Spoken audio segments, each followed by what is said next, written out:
Merci beaucoup, Alina.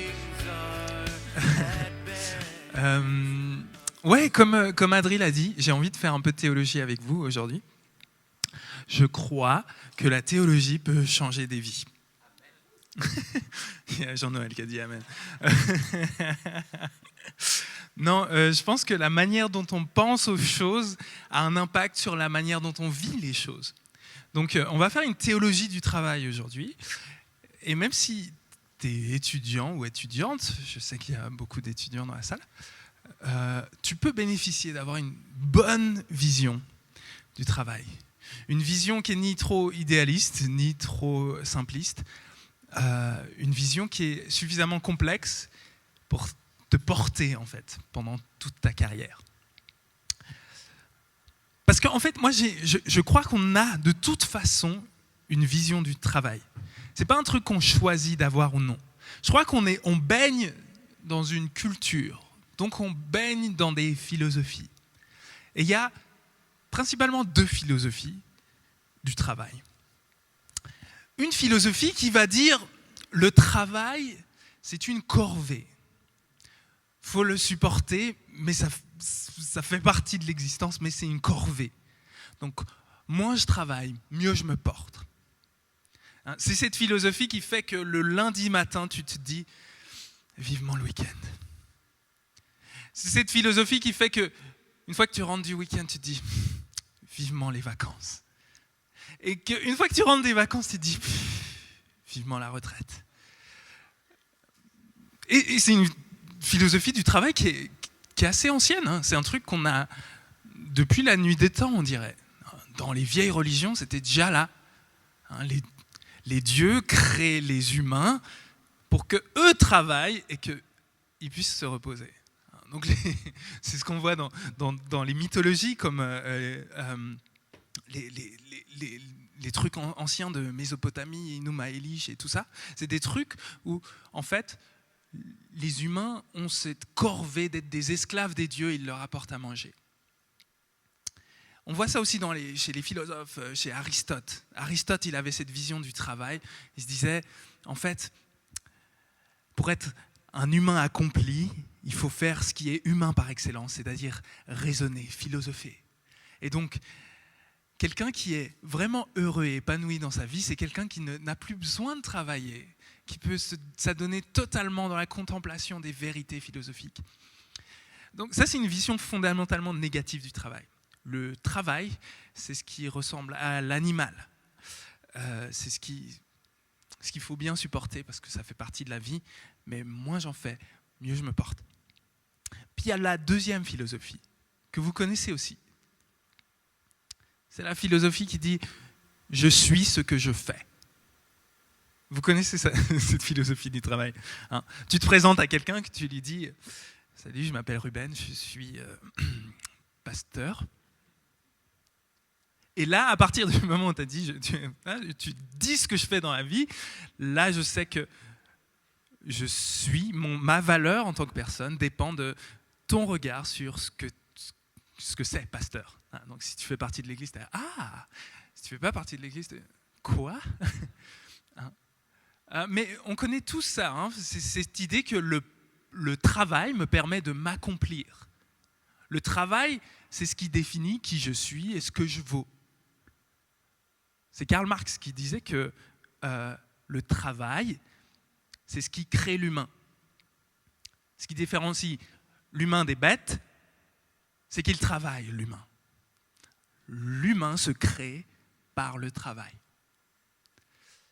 Donc on a ces deux philosophies.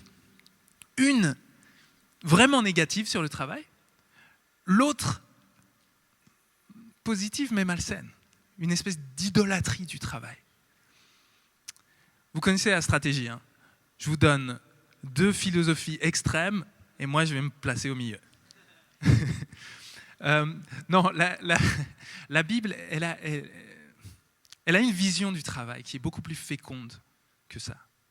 Elle a une vision du travail qui nous porte, qui nous motive, qui nous permet de comprendre la valeur de ce qu'on fait tous les jours.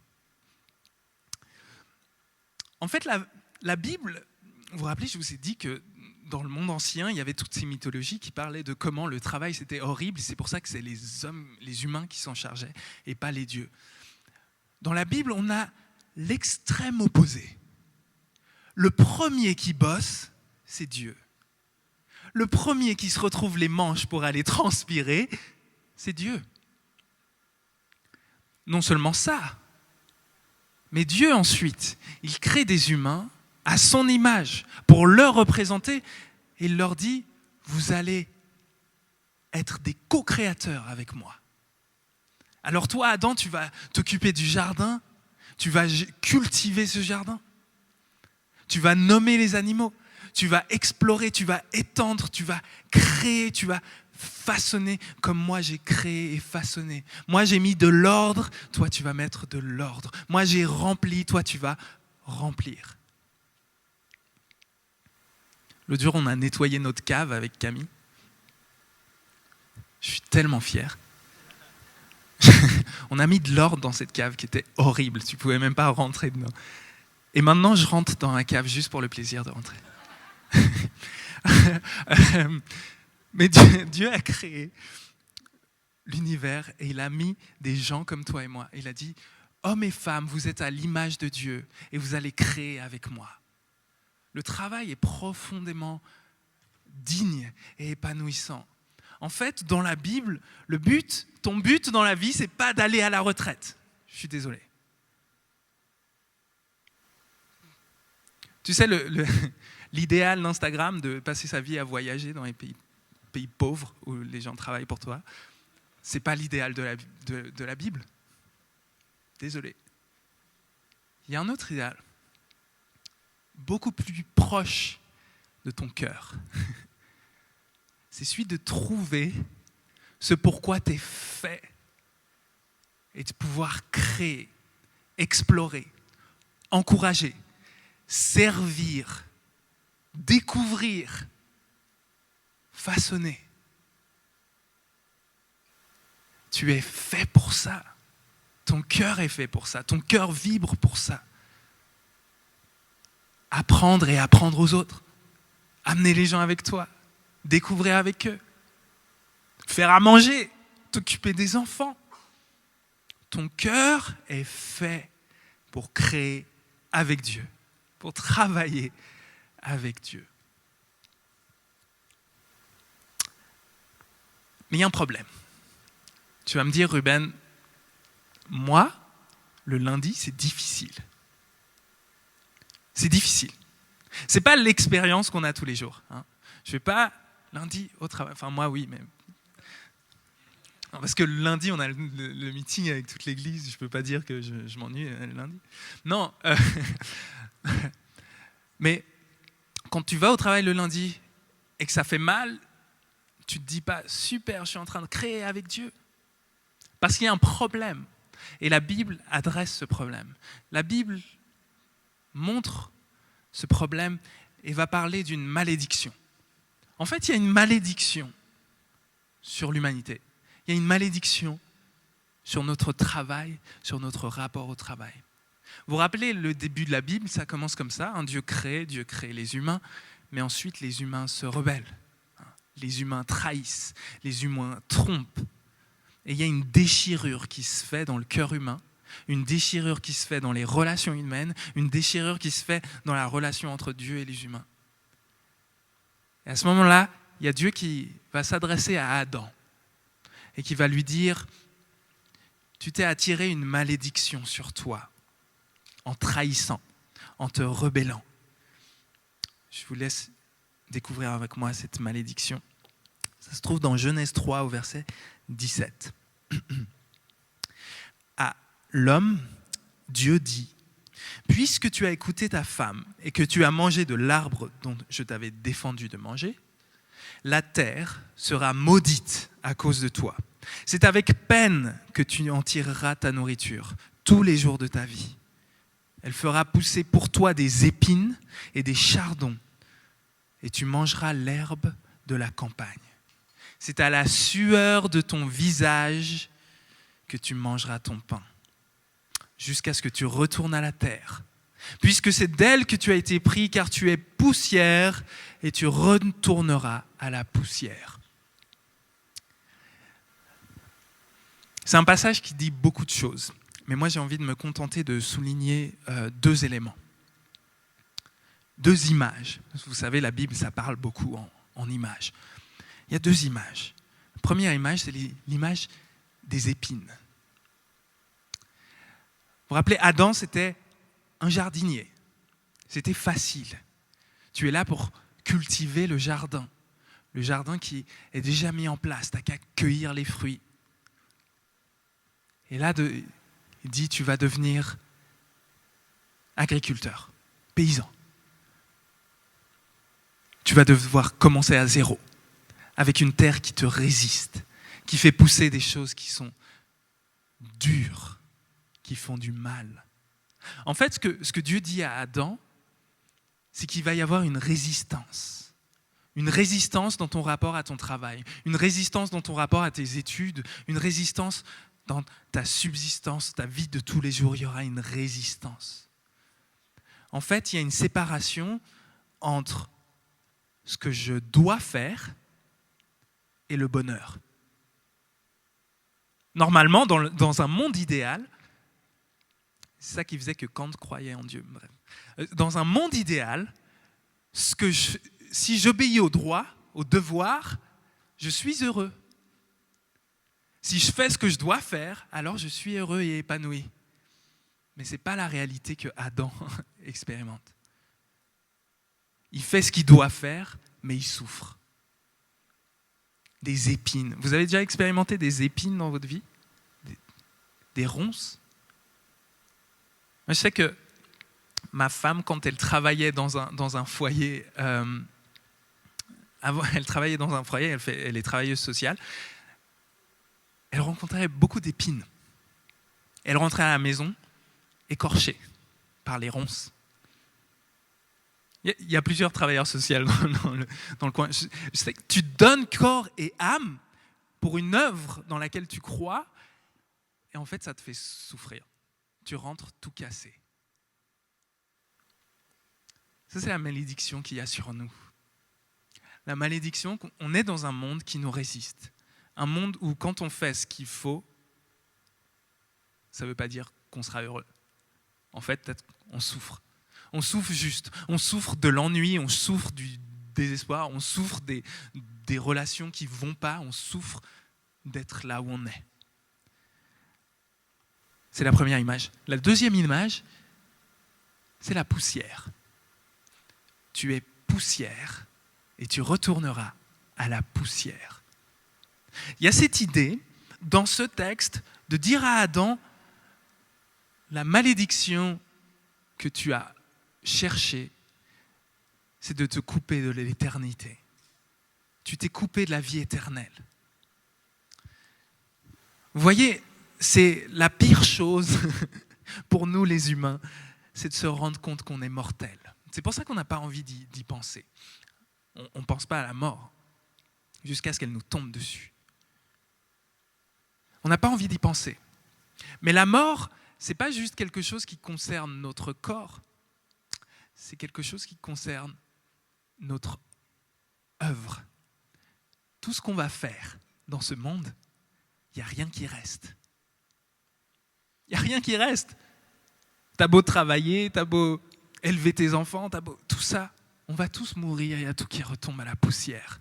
C'est quoi le sens de ce que tu fais si tout n'est que poussière et retombe à la poussière? Alors vanité des vanités, tout n'est que vent. Ça, c'est la malédiction que Adam reçoit sur lui. On va plus loin dans la malédiction avant de parler de la rédemption.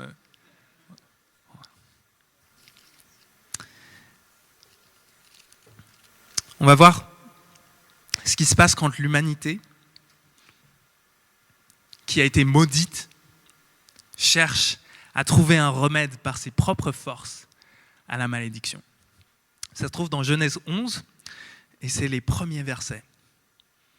Toute la terre parlait la même langue, avec les mêmes mots. Partis de l'Est, ils trouvèrent une vallée au pays de Shinéar et ils s'y installèrent. Ils se dirent l'un à l'autre, « Faisons donc des briques et cuisons-les au feu. » La brique leur servit de pierre et le bitume leur servit de mortier. Ils dirent alors, « Baptisons-nous donc une ville et une tour, dont le sommet atteigne le ciel, et faisons-nous un nom afin que nous ne nous dispersions pas sur toute la terre. » Je m'arrête là. Vous voyez l'idée, c'est de dire que les humains cherchent à faire une ville qui soit tellement grande qu'elle touche les cieux, avec une tour en son centre. Le reste de l'histoire, c'est Dieu qui interrompt l'ambition humaine et qui disperse les humains. Mais vous voyez dans ce texte, il y a quelque chose de très intéressant. Comment s'appelle cette ville ? Elle s'appelle Babylone. Vous voyez, Babylone, c'était le plus grand empire de l'époque. Babylone, c'est l'empire qui tyrannise tous les royaumes. Babylone, c'est le grand destructeur des peuples. C'est l'empire qui détruit Israël. Donc, dans ce texte, on a une critique assez violente de Babylone, une critique de l'empire. Ce qui est puissant avec ce texte, c'est que c'est une critique de l'empire qui va critiquer tous les empires qui viennent par la suite, jusqu'à aujourd'hui. En fait, on a des humains ici, dans ce texte. Je pourrais aller dans plein de directions, je vais aller dans 2 directions. Il y a des humains qui vont faire des briques pour se faire un nom. Donc, je vais prendre les briques et je vais prendre le nom. La première chose que ces gens font, ils arrivent dans cette vallée, ils se disent « Hey, si on faisait des briques ?» Pourquoi c'est intéressant, les briques ? En fait, parce que c'est une technologie qui fait quelque chose du monde. Vous allez me dire, ouais, bon, c'est pas une technologie hyper élaborée, la brique. Mais quand tu réfléchis, la brique, c'est assez révolutionnaire. Parce que la brique, ça nous permet de ne plus être dépendant de la dureté du sol, de la dureté de la pierre. On n'a plus à façonner la pierre. La brique, on la façonne comme on veut. En fait, la brique nous permet de nous éloigner de notre rapport au sol, à la terre, de notre dépendance. En fait, si on fait une ville en briques, une ville où on uniformise tout, on peut faire une ville à notre image. En fait, ce qui est intéressant dans ce texte, c'est qu'on a là une critique d'un mensonge qui est très très vieux. C'est le mensonge qui dit que la technologie va te libérer du travail. La technologie va te libérer de ta dépendance au travail, de ta dépendance à la terre, de ta dépendance aux choses de ce monde. Si tu mises dans la technologie, alors on n'aura plus besoin, on ne sera plus des humains qui doivent travailler comme des animaux, on sera des surhommes. C'est un mensonge qui fait beaucoup de mal. Encore aujourd'hui, il y a cette idée, si vous prenez des grandes compagnies comme Amazon, il y a cette idée avec Amazon de dire la technologie nous libère. Tu sais, en un clic, tu peux avoir ton colis qui te vient demain. Demain. Sans effort. Ce que tu veux, tu le trouves sur Internet. Sans effort, il arrive à ta porte. Demain. Non, la réalité, c'est qu'en fait, derrière, il y a des gens qui ne respectent pas les lois du travail et qui exploitent leurs travailleurs et qui leur font travailler beaucoup plus qu'il ne faudrait et qui dépassent... il y a plein de scandales sur Internet, vous pourrez regarder, mais qui fait que ton colis arrive sans effort parce qu'il y a des plus faibles qui sont exploités. On a le même truc avec les réseaux sociaux, Instagram, Facebook, ils utilisent on appelle des modérateurs de contenu. Hein, des gens qui font en sorte que les choses horribles, tu ne les vois pas toi. Hein. Donc la technologie qui est censée rapprocher le monde ensemble, de faire de nous une grande civilisation unie, elle dépend de gens qui vont passer leur journée à regarder du contenu pédophile, pornographique, de la violence raciale, haineuse, pour faire en sorte que ce ne soit pas visible pour toi. Vous voyez, c'est le même mensonge que Babel, c'est de construire des choses qui écrasent les faibles dans l'illusion qu'on n'a plus besoin de travailler. Ensemble, on construit une belle œuvre qui nous libère de notre condition humaine, de la malédiction. Et ça, on a des briques pour pouvoir se faire un nom. Parce que sinon, on est comme la poussière qui est dispersée par le vent sur les quatre coins de la terre. On veut se faire un nom. C'est pour ça qu'on veut toucher le ciel, c'est pour se faire un nom. C'est pour exister pour toujours. Pour ne plus s'inquiéter de l'absurdité, comme diraient les philosophes, de notre travail. Notre travail absurde qui n'a pas de sens parce qu'on va vers la poussière. Non, on va se faire un nom qui dure pour l'éternité. Vous voyez, dans toutes les cultures, dans toutes les civilisations, dans tous les groupes humains, on tombe dans ces pièges. On essaye de s'échapper de la malédiction. Et une manière dont on peut résumer le message de la Bible, c'est de dire que Dieu cherche à créer un peuple qui, bien sûr, qui se trouve à Babylone. Il n'y a pas d'autre endroit que Babylone pour l'instant. Un peuple qui se trouve à Babylone, mais qui va construire autre chose que Babylone. Un peuple qui va avoir un cœur transformé, ce qui va lui permettre de construire pour l'éternité. De construire non pas Babylone, mais de construire la nouvelle Jérusalem. Tu es dans le système, mais petit à petit, tu sors des rails et tu commences à construire autre chose, à faire le bien. Dieu veut continuer à construire. Il n'a pas arrêté de construire parce que le travail a été maudit. Il n'a pas arrêté de servir. Il n'a pas arrêté d'encourager. Il n'a pas arrêté de donner à manger. Il n'a pas arrêté d'éduquer. Il continue à soigner, encourager, prendre soin. Il continue à explorer avec nous. Mais il a envie de le faire pour les choses qui comptent, d'une manière qui compte. Donc, maintenant qu'on a vu la malédiction, je vais brièvement finir en vous parlant de la rédemption. La rédemption, c'est que Jésus est venu pour transformer cette réalité-là. Jésus veut que tu ne subisses plus les ronces et les épines comme tu les subissais. Jésus veut que l'œuvre de tes mains ne retourne pas juste simplement à la poussière. Jésus veut te libérer de cette malédiction.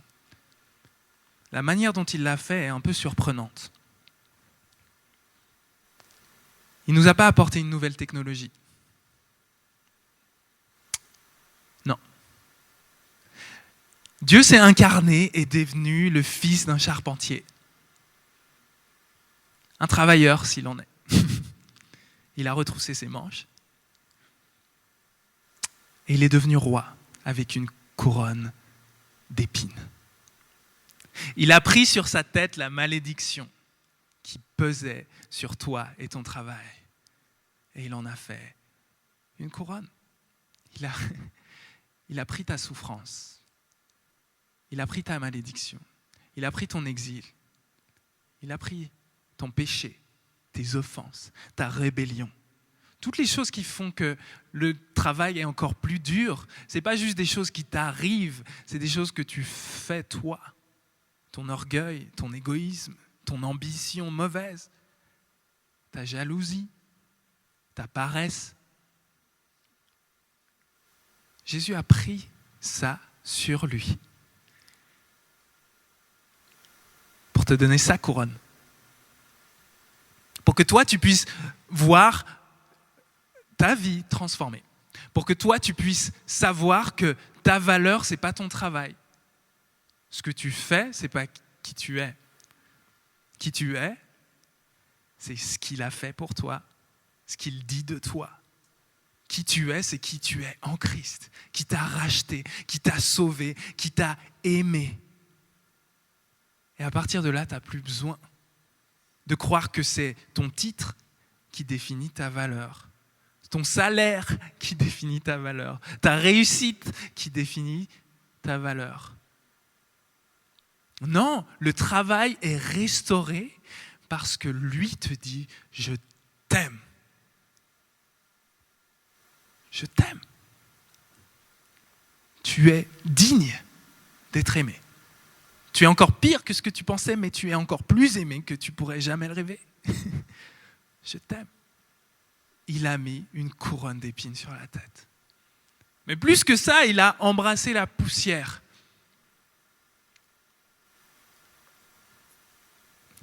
Tu es poussière et tu reviendras à la poussière. Eh bien, Jésus, il est venu dans notre mortalité et il a pris sur lui la mort. Il est mort à notre place pour qu'on puisse vivre pour l'éternité. Dieu a ressuscité son Fils d'entre les morts. Il l'a sorti de la poussière. Parce qu'il y a une idée. Dieu ne s'est jamais repenti d'avoir créé le monde. Non. Il aime le monde, il aime la matière, il aime les choses et il nous aime nous. Alors en ressuscitant Jésus d'entre les morts, il dit aussi « J'ai envie de ressusciter ce monde d'entre les morts. J'ai envie de faire en sorte que ce que tu crées ici-bas ait une valeur éternelle. J'ai envie de sortir ton travail de la poussière. J'ai envie de faire en sorte qu'au lieu de construire une Babylone qui sera détruite demain, tu puisses construire, participer à construire avec moi une nouvelle Jérusalem qui n'aura pas de fin. C'est cette image qu'on a dans l'Apocalypse où toutes les nations apportent l'or, toute leur richesse et ils l'apportent dans cette nouvelle cité que Dieu veut créer. Il y a un truc hyper mystérieux, je ne peux pas te dire comment ça se passe. Mais ce que je sais, c'est que la Bible, elle dit que chacune de nos œuvres va être jugée, passée à travers le feu. Et que d'une manière ou d'une autre, ce qui a de la valeur, ce qui a été fait en Christ, va durer pour toujours. Tu vois, ce petit encouragement que tu as donné à ta collègue, peut-être qu'il aura une valeur éternelle. Tu vois, ce morceau de pain qu'on va manger tout à l'heure, c'est quelqu'un qui l'a fait, c'est des boulangers ou je sais pas. Ils ont fait ce pain. Mais ce sera un moyen pour nous de recevoir le corps de Christ qui a une valeur éternelle. Dieu veut que les choses qu'on fait, les encouragements qu'on donne, les choses qu'on construit, les choses qu'on découvre, qu'on explore, tout ça prenne une tournure éternelle. Et en fait, ton travail qui n'avait aucun sens parce que tout retourne à la poussière, Jésus lui dit non, ça a un sens parce que je veux construire avec toi pour toujours. Je vais m'arrêter là avec mon exploration théologique, mais j'espère que ça vous parle, ces deux images, des épines et de la poussière.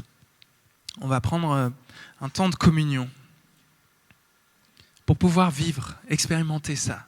Expérimenter la grâce de Dieu, merci Diane, pour expérimenter la grâce de Dieu qui vient restaurer notre rapport au travail.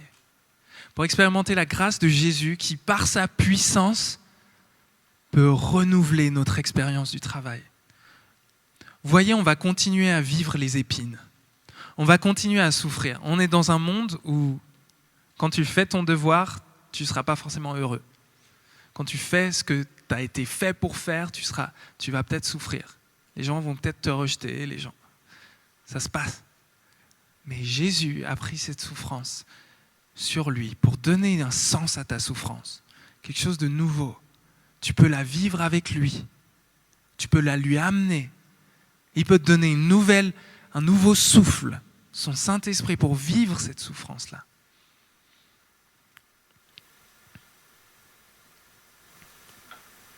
Je vous propose qu'on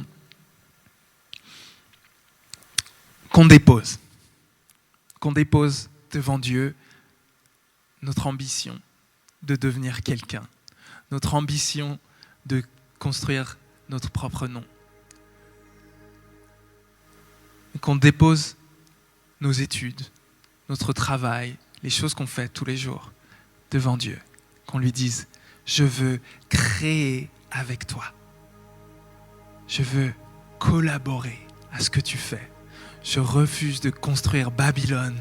Je veux créer ton royaume. Je veux construire ton royaume avec toi. Alors on va prendre le pain et le vin.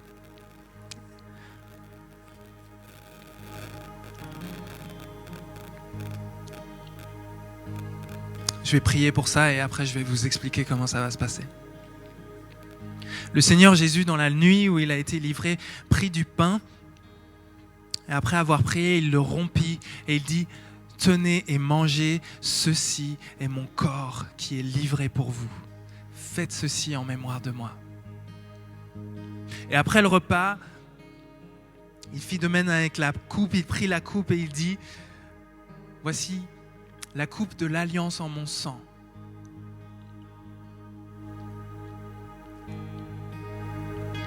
Faites ceci en mémoire de moi. » Parce qu'à chaque fois qu'on mange le pain et qu'on boit ce vin, on proclame la mort du Seigneur jusqu'à ce qu'il revienne. Seigneur Dieu, on te remet ce pain, on te remet ce jus de raisin, on te prie que ça devienne pour nous ton corps et ton sang, que ça devienne plus que simplement un travail humain, que ça devienne un travail divin, Seigneur. On confesse nos péchés, on confesse notre désobéissance. On reçoit ton pardon. Pardonne-nous, revêt-nous de puissance et envoie-nous pour faire ta volonté. Au nom de Jésus. Amen.